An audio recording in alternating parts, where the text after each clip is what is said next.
Good afternoon. So today I'm going to be talking about a common mistake that I see people make who are often new to the gym, and a solution that I work through with a client of mine and the benefits he noticed from doing that. So I'm then going to go on to talking about someone from my Stronger for Life course who has found the hassle between changing the weights on her adjustable dumbbells between sets and between exercises, and how much time it takes, and it's a kind of barrier her to actually doing the exercises. So we'll talk a little bit about some solutions to that. And then I had a question come in this week about what can I do about pain after lifting weights. So I'll talk a little bit about that, given that it's a bit similar to something I talked about last week, but given the questions come in since, I just wanted to answer that. And then I'd like to answer any questions that you have if you're watching this live. So if you are watching this on YouTube, there's a chat feature. Then please do use that chat feature. Ask me any questions that you have about strength training as an older adult, and I'll answer that if I can. And if I can't answer it live, then I will definitely go away with that and answer it in next week's Q&A session. Equally, if you're watching this live on Facebook, then you can leave a comment, and again, that will flash up to me here and I can bring that up. If you are finding any value from any of these videos that I'm doing, then a quick favour, I'd love it if you could just click the thumbs up button underneath the video and just click subscribe to the YouTube channel if you haven't already done so, and that way you'll always get informed when I'm running these live. And for anyone who hasn't seen these before, my name's Chris, I'm a physiotherapist, and I've got a particular interest in trying to introduce strength and resistance training to older adults, and particularly those who never thought they could do it before, and just taking those first few steps with that. With that in mind, I have had a few questions come in this week that are more at the higher end level, and they're talking about specific hormones and supplements that someone might take to maximize the efforts they're getting. And as a physiotherapist, I'm not a nutritionist, and I don't deal very much with that side of things. So I don't want to give too much. It's a bit outside my scope of practice. So let me know if you do have any questions relating to nutrition, because I think I've said in the past I've got plans that will happen soon that I'm going to talk live with a nutritionist and put your questions to her. So if you have any questions, then let me know about nutrition, because I will save those all up for her, and then I'll ask her those live on air, and I'll let you know when that's going to happen. But for now, we'll get into my first talking point. So take that away. So the first thing I wanted to talk about is a mistake that I see quite a lot of people make. So this is a story of someone who came in to see me in the clinic, and I've seen him over the last couple of months, and it's something I've seen quite a few people do before, or I've heard that it's happening, or I've witnessed kind of in the gym when I've been there. So this person came in and said that they've been doing strength-based work for 6 months now, and what they meant by strength-based work is that they'd started at the gym, having never gone to the gym before. And they initially signed up for the gym and had an induction. And in the induction, the personal trainer went through, this is how you use the treadmill, this is how you use cross trainer, the exercise bike, etc., how you change the positions of the seats, all of that stuff, which is normal. And then they went on to the fixed machines, and there was a leg press, showed them how to use that, knee extension, the chest press machine, shoulder press machine, the one where you do a seated row, the one where you can hold things and then rotate round. They went through all them fixed machines they had, and he showed him how to use them to make sure he was confident with how to change all the settings and where the stack of weight plates were, and how to use that. And that was the induction over. He felt quite happy with it, felt a lot more confident, went away, and the next day he came back, or the next time he came into the gym to do his first workout, he then almost took that as gospel of that was the workout he should be doing. So he then did 5 minutes on the bike, 5 minutes on the cross trainer, 5 minutes on the treadmill. Then he went on and he went through each machine individually, and he just did one set of 10 repetitions of that exercise. He picked an arbitrary kind of figure of the amount of weight he used, and he told me he actually used the same weight for all the different exercises. And he would just run through, and he would be there for sort of 40, 45 minutes, and that was his workout done. And then he would leave again, and he would come in 3 times a week, and he'd just go through that exact same routine all three days of the week. And for one, I think it's brilliant that he's got into that routine, and he's got confident using those machines and feeling familiar with how to do that against some resistance. And they're all really good positives from there. But he was telling me this goal for going in the first place was to wanting to be stronger and feel stronger to make things easier outside of the gym. And whilst initially, if you're going from not having done it at all to doing something and learning how to do it, your brain's going to learn the most efficient way of using your muscle strength you've already got. And he was seeing some sort of improvements in how he felt and how strong he felt. But then he didn't really feel anything after the first few weeks. And the problem with his approach of doing 1 set of every machine is you're not going to get any strength really as a result of doing that. Because, again, for anyone who's seen any of the things I've done, lots of the ebook or any of these videos, you'll know that you really need to start pushing your muscles to fatigue somewhere within 15 repetitions, so that the last one that you do is almost the last one you could manage, and if I asked you to do some more, you couldn't actually do any more. And then you really need to do that for at least 3 sets of an exercise. So just doing it once and feeling like you probably could have done more, you're not really going to get stronger. So what we did, and because I asked him how many machines he did, and he went back, and the next day he wrote all the machines down and brought them back into me, and he said he was doing 15 different machines plus the 3 cardio machines that he did as his warm-up.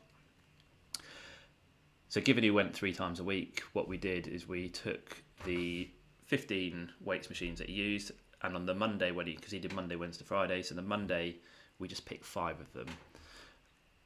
I didn't really kind of go too specific in which 5 we picked. I think it was just the first 5 that he used, because he kind of did a circuit of them in his particular order. So we took the first 5, and rather than doing 1 set of 10, I still stuck with the 10, but we just did 3 sets of 10 repetitions of those 5 exercises, and then that was his Monday workout. So the next day, on the Wednesday when he came in, he would do 3 sets of the second lot of 5, and on the Friday he did 3 sets of the third lot of 5. And each time he would just go on the first machine, do the 10 repetitions, then he would have a quick sort of 30-second minute break, then go on to the second set, and then go on to the third set. And after you finish that, you then move on to the next machine, 3 sets there, and move on to the next machine. And initially I wasn't too worried about the intensity and the weight he was using. It was just getting used to doing that. But then what we started to do was, right, at the end of your 10, how many more do you think you could have done? And if the answer was 5 or more, he then needed to go up a weight, and he then needed to write that in a little workout schedule. And then 2 months down the line, he's been working on that, and pleased to tell you that he's now, after 6 months of not really noticing much of a difference, he's feeling so much stronger already just from splitting things up into these 3 workouts.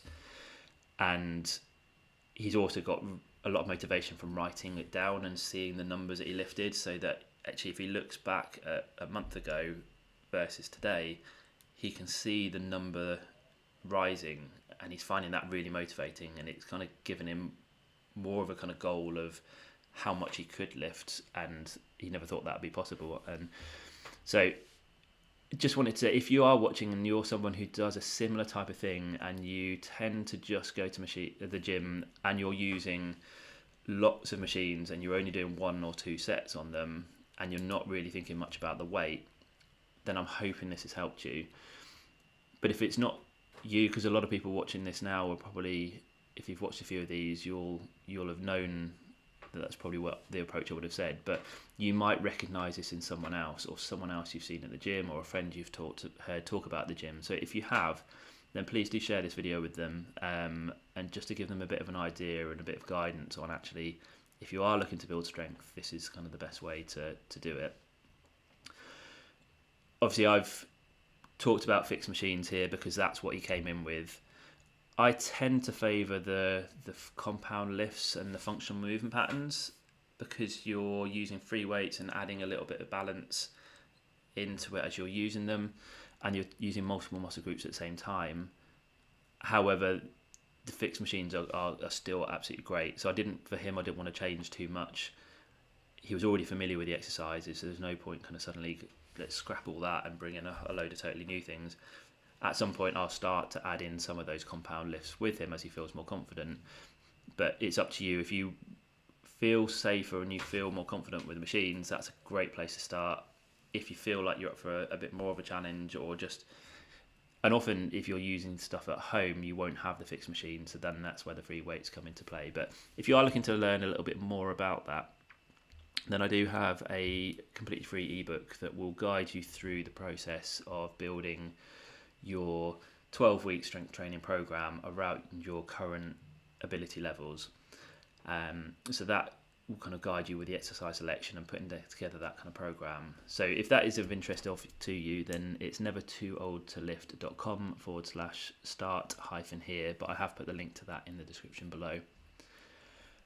But let me know, is that familiar with anyone? Does anyone know of anyone that is doing the same thing? Please feel free to write that in the comments, or if you've got any other sort of feedback from that, then I'd love to hear. So next, let me just hide that. Someone from my online course, Stronger for Life, they were telling me that they've, about a month into their program, they're really enjoying using weights, feeling stronger, and just feeling more confident with all the exercise that we've done. And again, if you've watched any of these before, one of the recommendations I make, which is slightly different to the previous example I gave for the last question, is rather than say that person doing one machine, then the next, then the next, then the next, because you need a rest normally of at least a minute in between sets, you then find if you're doing 3 sets of 15 with 3 sets of 10 reps, for 5 exercises, you're doing 3 minutes of rest in between just for one exercise, then you move on to the next, and you've got your exercise, then a minute rest, then you exercise, a minute rest, and then you've got 3 minutes worth of rest there. So you have quite a lot of time where you just sat resting, waiting to do your next set. So one of the ideas I bring in is pairing exercises up with another one. So you might do a leg-based exercise such as a squat, and then do a shoulder exercise, maybe like the shoulder press. So the theory behind that is when you're doing the squat, you've pushed your muscles to fatigue. You've only can manage maybe one more if you could have really pushed. You'll then need a minute to recover. So whilst you're letting your legs recover, that's where you can go in to do a set of shoulder press and push those to fatigue. So while your shoulders are recovering, you can move back to do the squat, then the shoulder press, then you go for your third set of the squat, third set of shoulder press. And it's a really good way of being more efficient with your time in the gym. However, that it can cause a problem depending on how you've structured your program. Because, for example, if that squat and shoulder press, if I'm using dumbbells and I'm doing a dumbbell squat and then I'm going into my dumbbell shoulder press, my legs are far bigger muscles, and my legs are going to manage a lot more weight than my arms can manage when I use the shoulder press. So I'm going to have to reduce the weight down for the shoulder press. And then once I finish my shoulder press, I'm going to need to use a higher weight to then do the squats again. Now, if you're in a gym, you might have a whole selection of different dumbbells. So there might be a pair of 5 kilogram dumbbells here, a pair of 6 ones there, and then in moving up. At home, that often isn't the case. So some people do have multiple pairs of dumbbells. The problem is storing those. You've got to have some space to store multiple pairs of dumbbells. But the easy is once you finish, say, the shoulder press ones, where you might have been with the lighter weight, you just put those on the floor, pick up some new ones, and you're straight into the exercises. Majority of people at home go for the other option, which is these adjustable dumbbells, where you have a bar and then you can slide weight plates on the end, and then you can then put these kind of springs that you can put on, or sometimes it's screws and there's a bit of thread on the bar, and you can then do your exercises. But then if you've got to reduce the weight down and you've only got one pair of these, is you then have to then take the clips off and take some of the weight off, put the clips back on, and then go into your leg exercises. And then you've got to do it all over again, and you've got to do it multiple times to keep changing in between.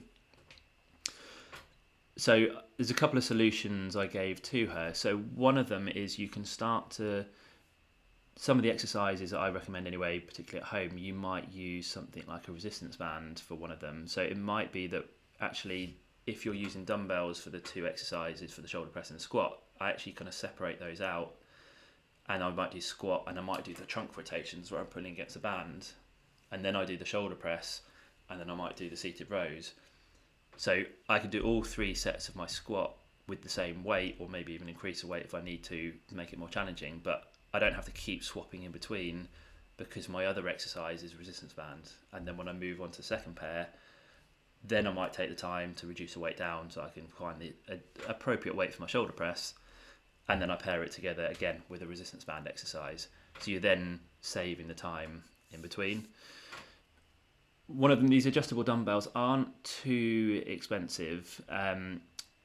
They tend to be a lot more affordable than buying lots of different dumbbells, and a lot cheaper than the other solution, which I'm going to show you in a second. But because they're a bit cheaper, you can potentially get two pairs of those adjustable dumbbells. So you could set up the two prior. So if you stuck to doing one pairing of squats and shoulder press, you could just have two lots of the adjustable dumbbells. So you have one set up with one weight, and then the other one you set with a lower weight, and then you can just keep swapping between the two. But I also wanted to show that there's a third option that is a bit more expensive. But I've got these in the clinic, and I've got a pair at home now, and it really is a much better solution. So I'm going to just move this. Hopefully I don't dislodge anything over here. So these are called Bowflex adjustable dumbbells, and at the moment that is set to, if I just do that, 4 kilograms. So if I lift that up, this has now just left me, see, 4 kilograms, which is the total weight is 4 kilograms. So plus the handle, it's not picked up any of the weight plates. All the different weight plates have been left in their housing unit. But if I finish my exercise there, I can quickly put those down, and I can then turn that to 7, and now it's picked up this weight plate with it on each side, and this now weighs 7 kilograms, and I can finish my exercise there.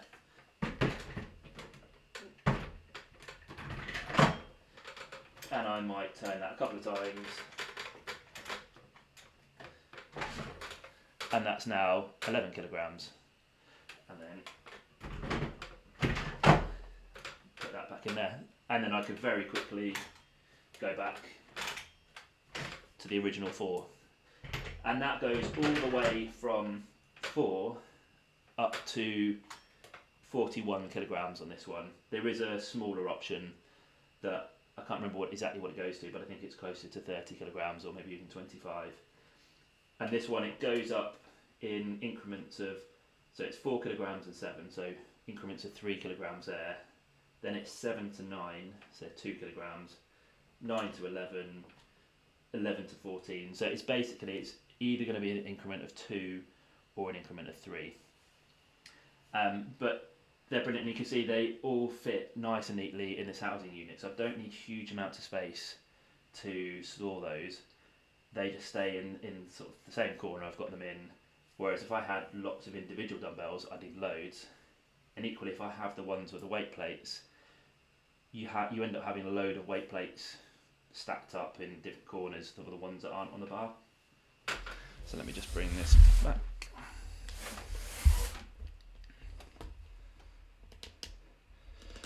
So like I say, they aren't the cheapest. For one dumbbell, it can be, I was looking on Amazon earlier, about 200 to 250. If you want a pair, it's about 500. And I haven't looked on eBay, but I imagine you can get some second-hand ones that are slightly cheaper. But in terms of, go from 4 kilograms all the way to 41 kilograms, if you were to buy all those different ones, and actually even just a pair of 40 kilogram ones, if you ever got that high, that's about 150 already, I think. So you quite quickly add up there.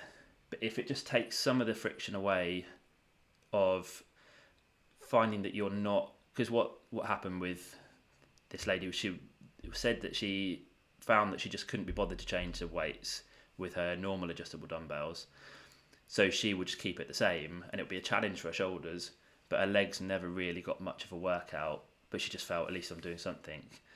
But her legs were never really getting stronger because she didn't increase the weight again for her legs. So it then was, in one way, a slight waste of time. I mean, doing any exercise is never a waste of time, but yeah, in terms of the fact that she wanted to build strength in her legs, doing squats when you're not pushing to fatigue is not going to achieve that. So she was kind of wasting her time there. So again, one solution that is there for those who do have a little bit more sort of financial freedom to kind of explore that route. And then the other option I did say to her is, once she's got a confidence with lifting the weights and knowing what she's doing with it and familiar with her program, that rather than doing this at home, she can transition to the gym, and she's then got all the weights available to her, so that she could just keep picking up the ones she wanted. And because she felt confident in the gym now, she didn't have to. A lot of people then feel self-conscious at the start because they don't know the plan they're doing, they don't feel familiar with the weights or the exercise they're doing with them, so they much rather do it at home. But actually, I've had quite a few people now that have done the course that never thought they'd go back to the gym, but they got to a stage where they felt actually the stuff at home wasn't giving them the challenge they need, and it was either that jump of, do I buy a lot more equipment and more expensive equipment but don't really have the space to store it, or do I actually jump to a gym now, and yeah, for the price of a gym, and depending on which ones you go for, you can get some gyms for sort of £25-30 a month that you've got access to everything you need depending on the time you go and kind of how busy it is. But good, has anyone ever used those before? It'd be I'd like to know your kind of experience with those, so just write in the comments there. There are other brands available, because that one's Bowflex. There's another one called Muscle Squad, and I've not tried those before, but I'm intrigued to try them because theirs are all 2.5 increments, rather than, say, the jump from 4 to 7, particularly at the lower end, is quite a jump from, if you're doing shoulder press with 4s, the next jump up is 7 kilograms, which can be quite tricky. The other one I've done is, if anyone has used these before, I've just selected this as 9 kilograms, and if I was doing shoulder press, I could hold it like this and do my shoulder press there, and that's effectively 4.5 on each hand. So you can use it a little bit like that sometimes to get around those big jumps up in increments there. But I think that's covered everything on that one. Now I've just got one more kind of question that came through that I'll talk about. So if you are watching and you've got any questions live, then please do just use that chat feature or the comments feature to ask me there, and we'll talk about that after I finish this question. Equally, if you're watching the replay of this, then I do check the questions and come back to them for the following week's time. So please do ask any questions if you're watching this later on in the week. And then next week on Wednesday at 12, I will answer that if it's an appropriate question for me to. So this last question, and again, apologies, it's a little bit similar to last week. But I had someone say, I have a lot of pain after lifting weights. Is there anything I can do to alleviate this? I have health conditions that make the pain worse. So this is tricky because I haven't got any more information than this. I don't know where the pain is. I don't know what the health conditions are. So don't take this as kind of specific individual advice. This is kind of more general information to kind of give a little bit of a concept. But if you are watching and you're someone who has sort of specific pains after lifting weights, then it's often worth going to speak to a physiotherapist or other medical professional just to get a bit of advice on that. So I think my first question here would be, what type of pain and where is the pain after lifting weights? Because I think, as we talked about last week, if the pain after lifting weights is in the muscle, so it's kind of the bulk of the muscle, particularly in the muscle groups you have been working, and if it starts a day, possibly 2 days after, and it's more kind of that achy pain, that's actually a good thing. It showed that you were pushing your muscles close enough to the point of fatigue to actually get the repair phase, and that's often what the pain is. It's the muscles repairing after they've kind of caused that micro damage to them during the process of pushing them to fatigue. Normally lasts 24, 48 hours, and it eases again, and we call them DOMS. It's delayed onset muscle soreness. Some people are even disappointed if they don't actually achieve those DOMs. So the fact you are getting them is good to a certain point. However, if it's debilitating and it's stopping you from doing everything you do on a day-to-day basis, then there's things you can do to try and reduce the intensity of those. So it might be that we do reduce the weight that you're using down slightly, and then we take a slightly more gradual sort of phased approach to getting to the point of pushing to fatigue. Because particularly if a lot of people have never lifted weights before and they use heavy weights straight away, that they do find that fatigue point at kind of 10 repetitions, or for example, and they've done it straight away, your first lot of DOMs can be quite intense and might last 3, 4, 5 days sometimes. Whereas actually, if you just scaled up slightly and taken a few weeks to get to that weight, you often find that you've kind of eased the muscles into it so that the DOMs you get are a lot less intense and last a shorter period of time. So that's one way of managing it. If you've already got the DOMs, then, as we mentioned last week, just keeping some gentle movement in there, and maybe even doing a little workout but with a lot lighter weight. But movement tends to ease the symptoms. You can sort of do a bit of massage. You can sort of use massage guns on there. Or if it's your legs, you might use a foam roller. Sometimes massage can help desensitize things, calm things down a little bit, and you feel just a bit more freedom of movement. Ice or heat can help. Sometimes people say if they're really severe, you might try some pain relief, but not normally something I'd sort of recommend. I tend to go down just keeping it moving, bit of massage on there, and then just next time not going quite as heavy, and then gradually building it back up. Now, if your pain is more tendon and joint related, and it's quite sore and sharp and kind of more acute pain, then that isn't something that we want to keep pushing to try and find, or we definitely want to look at adapting things. So initially, if you're at that point where a joint has flared up, so say your knee's flared up, we want it to calm down. So you might have to back off a little bit of what you're doing for a week or so. But again, gentle movement is generally good and helps alleviate pain. So you might want to go on the bike, keeping the knee moving.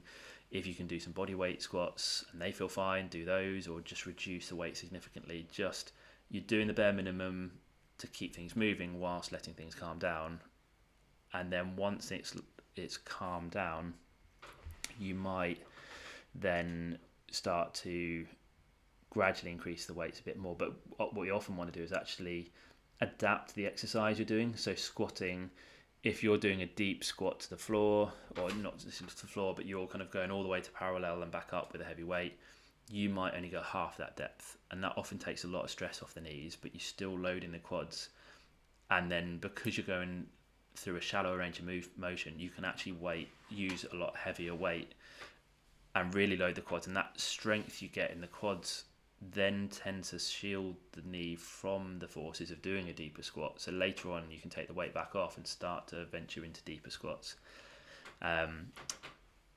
Same with some shoulder press movement, sometimes coming all the way down and then back up. You might just do kind of more little half ones.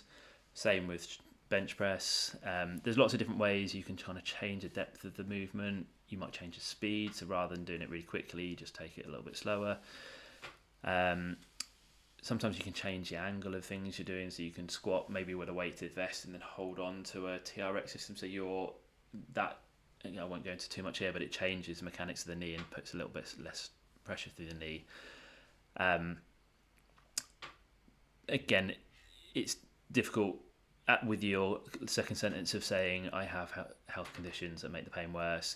Again, without knowing what these are, it's very difficult, but it might be that you have to, where I talked about in the previous question of pairing exercises together to make your time more efficient in the gym, it might be that you just have to do, say, squats and then take a good rest and don't do anything in that rest period. And rather than a minute, you might go out to 2 minutes and really let things calm down, reassess how things are feeling before you go on to the next set, and then the same. And you might just, rather than get through 4 or 5 exercises in a workout, you might only do 2 exercises, maybe 3 at most, and you're just taking it slower and a lot easier. But yeah, hopefully that kind of gives some help. I did talk about this a little bit in last week, so if you go onto the YouTube channel and have a look at the live tab, you'll be able to see last week's video there under this one, and there'll be a little bit more you can go through in there that might help, but I don't want to duplicate too much. So let's see, I've just had a comment from Sharon, so let's bring that up. So Sharon says, I was too fed up with the hassle of changing plates on adjustable weights, so I bought 2 sets to give more scope in setting up weights at the beginning of a session. Yeah, that's brilliant, Sharon. So like I say, those Bowflex dumbbells are $500 for a pair. If you want to get 2 pairs of the adjustable ones that are ones where you have to slide the weight plates on and off, you can generally, for somewhere between 40 to 60 or 70 pound, you can get a pair of those that go up to 20 kilos, sometimes even more. So getting 2 pairs of those is still a lot less than kind of even half the price of getting the Bowflex dumbbells. Like I say, it still takes a little bit more time just at the start of the session to load them up, but it overall saves a lot of time than if you only have 1 pair. So yeah, buying 2 pairs of those is a brilliant solution there. So thanks for sharing that, Sharon. So again, that is all the questions I had prepared and everything that I was going to talk about. So if you are watching and have any question, now is your last chance to ask any questions.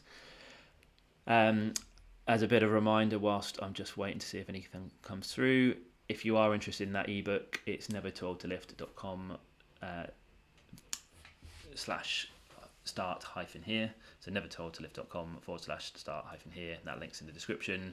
The link to where you can find the actual paperback copy on Amazon is down below as well. I'll put the link to where you can find the list of equipment I recommend as well that includes those Bowflex dumbbells. So again, it's the recommended products page. It was nevertooldtolift.com/resources, but it's in the description. But other than that, I won't bore you to any other more links there. So I think that looks like it's it. So again, I'm going to be here next week. So I think that is the 26th of June for the last one in June. It's going to be 12 o'clock. So if you have any questions between now and then, please do comment on the platform you're watching this on, so whether it's Facebook or YouTube. Or feel free, if you want to, you can send me an email. So it's chris@nevertooldtolift.com. So again, that's chris@nevertooldtolift.com. And again, I'd be more than happy to answer your questions next week. But hopefully have a good week. I think we're due for some better weather. So enjoy your weekend, and I will see you next Wednesday.